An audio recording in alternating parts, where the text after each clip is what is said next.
বাংলাদেশ জাতীয়তাবাদী দল বিএনপি বিগত শেখ হাসিনা সরকারের পতনের পরে 5 তারিখ থেকে এখন পর্যন্ত গোয়েন্দা সংস্থার রিপোর্ট অনুযায়ী সারা বাংলাদেশে প্রায় 40 লক্ষ চাঁদাবাজির ঘটনা সংঘটিত হয়েছে এই বিএনপির নেতাকর্মীদের হাতে। এবং এই চাঁদাবাজির রিপোর্টটা একেবারে ওয়ার্ড থেকে ইউনিট থেকে শুরু করে ওয়ার্ড থেকে ইউনিয়ন, ইউনিয়ন থেকে উপজেলা, উপজেলা থেকে জেলা, এইভাবে বিস্তৃত সারা বাংলাদেশ ব্যাপী। বিএনপির যারা নেতৃত্বে আছে, বিএনপির সিনিয়র যে নেতৃবৃন্দ, তারা হাজার চেষ্টা করেও এই চাঁদাবাজদেরকে কোনোভাবেই দমাইতে পারতেছে না। এইটার একটা বড় যুক্তি এই চাঁদাবাজদের যে বিগত 15 বছর ধরে তারা মামলা হামলার দ্বারা বিভিন্নভাবে ক্ষতিগ্রস্ত, তারা জেল জুলুম নির্যাতনের শিকার, পুলিশি হয়রানির শিকার, তারা অর্থনৈতিকভাবে ক্ষতিগ্রস্ত হওয়ার কারণে সেই অর্থনৈতিক সাপোর্টের জন্য বর্তমানে তারা চাঁদাবাজি চালিয়ে যাচ্ছে। বিএনপির নেতারা যখন সাংগঠনিক ব্যবস্থা গ্রহণ করতে যায় এই চাঁদাবাজদের বিরুদ্ধে, তখন দেখা যায় যে এই নেতাকর্মীরা বিগত বছরগুলোতে বিভিন্নভাবে জেল জুলুমের শিকার হয়ে পারিবারিকভাবে, আর্থিকভাবে নানাভাবে তারা ক্ষতিগ্রস্ত, যার কারণে খুব শক্ত হাতে চাইলেও এদেরকে কোনোভাবেই দমাইতে পারতেছে না বিএনপি। এই না পারার ব্যর্থতার কারণে বিএনপির হাইকমান্ড বারবার বিএনপির ভারপ্রাপ্ত যে চেয়ারম্যান তারেক রহমান সাহেবের কাছে অভিযোগ দিলেও তারেক রহমান সাহেব বিভিন্ন ধরনের সতর্কবাণী উচ্চারণ করেন, বিভিন্ন ধরনের ভিডিও বার্তা দিয়ে নেতাকর্মীদেরকে সতর্ক করেন, কিন্তু কাজের কাজ কিছুই হচ্ছে না। এখন দেশের যে পরিস্থিতি, যেহেতু একটা নির্বাচন সামনে, আর এই নির্বাচনটাকে একটা খুবই প্রতিযোগিতামূলক নির্বাচন হিসেবে অলরেডি আখ্যায়িত করছে বিএনপির ভারপ্রাপ্ত চেয়ারম্যান তারেক রহমান সাহেব। সাধারণ মানুষেরও প্রত্যাশা যে আগামী নির্বাচনটা অত্যন্ত প্রতিযোগিতামূলক হবে এবং ওই নির্বাচনে বিগত নির্বাচনগুলোর মতো দিনের ভোট রাতে হওয়ার কোনো চান্স থাকবে না। মানুষের ম্যান্ডেট প্রদানের অধিকার তারা পাবে। মৃত মানুষ কবর থেকে উঠে এসে ভোট দিয়ে চলে যাবে না।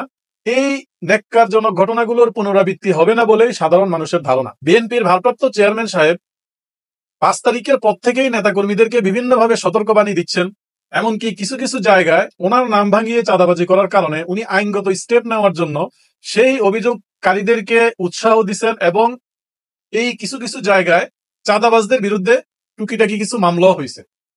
কিন্তু এইখানে একটা বড় ব্যর্থতা হচ্ছে আমাদের প্রশাসনের।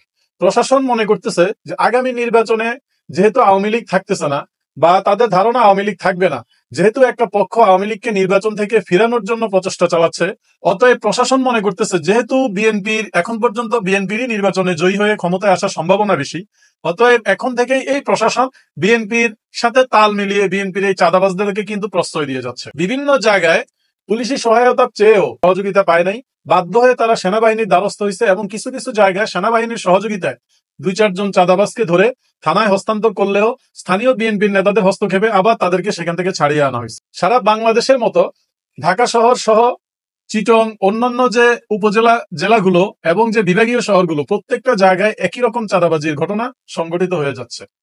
বিএনপির মহাসচিব মির্জা ফখরুল ইসলাম আলমগীর সাহেব বেশ কয়েকবার বিভিন্ন নেতাদেরকে ডেকে অফিসে এনে অনেক ধরনের বুঝাবুঝির পরে থ্রেট দিয়েও তাদেরকে থামাইতে পারেনি।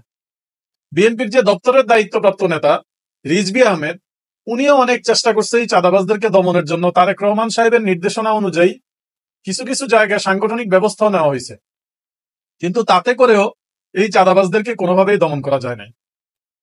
বিএনপির এই চাঁদাবাজদেরকে দমন করার বিষয়ে আগামী নির্বাচন নিয়ে তারেক রহমান সাহেবের যে চিন্তা ভাবনা, ওনার যে সংস্কারের কিছু প্রস্তাবনা ছিল, ওনার যে 31 দফা ছিল, এই দফাগুলো বাস্তবায়নে একটা বড় বাধা হচ্ছে এই চাঁদাবাজ সিন্ডিকেট। প্রত্যেকটা ক্ষমতা কেন্দ্রিক রাজনৈতিক দলেরই এই চাঁদাবাজ গ্রুপ সুবিধাভোগী। কারণ হচ্ছে এরা দলের বিভিন্ন প্রয়োজনে ম্যান পাওয়ার সরবরাহ করে, অর্থনৈতিক সহযোগিতা করে, যার কারণে রাজনৈতিক দলগুলো এই চাঁদাবাজদের বিরুদ্ধে কোনো ধরনের ব্যবস্থা নিতে সক্ষম হয় না।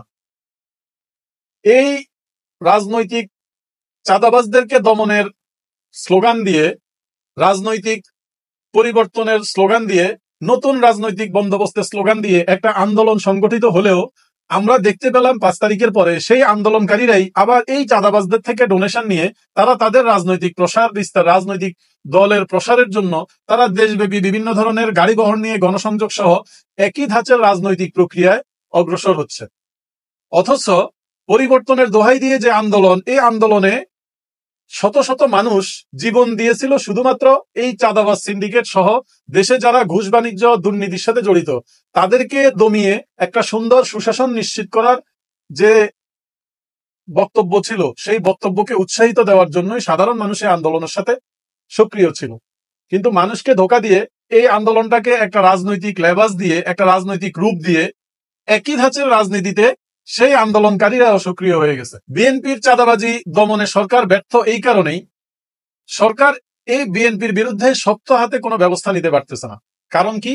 কারণ হচ্ছে এই যে শেখ হাসিনার পতন সহ আওয়ামী লীগ বিরোধী যে শক্তিশালী আন্দোলন ছিল, এই আন্দোলনের একটা স্টেক হোল্ডার হচ্ছে বিএনপি। যেহেতু রাজনৈতিকভাবে বিএনপি একটা বড় দল, তাদের একটা বড় জনশক্তি আছে, তাদের একটা বড় সাপোর্ট আছে, সরকার চিন্তা করতেছে এখন যদি বিএনপিকে সরকার দমাতে যায় এই সুযোগটাকে আওয়ামী লীগ কাজে লাগাইতে পারে। ছাত্রদের বিভিন্ন জায়গা থেকে বিএনপির এই চাঁদাবাজদেরকে দমানোর জন্য বেশ কয়েকবার সরকারের কাছে ধর্ণা দিলেও সরকারিভাবে তাদেরকে দমাইতে কোন ধরনের উদ্যোগ না নেওয়ার কারণে এই চাঁদাবাজ সিন্ডিকেট দিনে দিনে আরো বেশি সক্রিয় হচ্ছে। যদিও ডক্টর ইউনূসের সরকার সারা বাংলাদেশে গোয়েন্দা সংস্থার মাধ্যমে এই চাঁদাবাজদের একটা তালিকা প্রস্তুত করে এবং এই তালিকা ধরে ধরে কিছু কিছু জায়গায় যৌথ বাহিনী তাদেরকে সামান্য কিছু ভয়ভীতি দেখিয়ে দমানোর চেষ্টা করলেও বাস্তবে এটা কোনো কাজে আসে নাই। 40 লক্ষ চাঁদাবাজির ঘটনা 5 তারিখের পর থেকে এখন পর্যন্ত সারা বাংলাদেশে সংগঠিত হইল, অথচ এতগুলো চাঁদাবাজির ঘটনার পরেও বিএনপির কিন্তু খুব কম সংখ্যক জায়গায় সাংগঠনিক ব্যবস্থা নিতে দেখা গেছে। ওই যে শুরুতেই বললাম, বিএনপির একটা বড় দুর্বলতা হচ্ছে এই চাঁদাবাজ সিন্ডিকেট কোনো না কোনোভাবে রাজনৈতিক কারণে নির্যাতন নিপীড়নের শিকার। এদের বিরুদ্ধে সাংগঠনিক ব্যবস্থা নিতে গেলে বিএনপি সাংগঠনিকভাবে দুর্বল হয়ে যায়। তারেক রহমান সাহেব নানা ধরনের বক্তৃতা বিবৃতি দিলেও কঠোর হস্তে দমনের জন্য যেরকম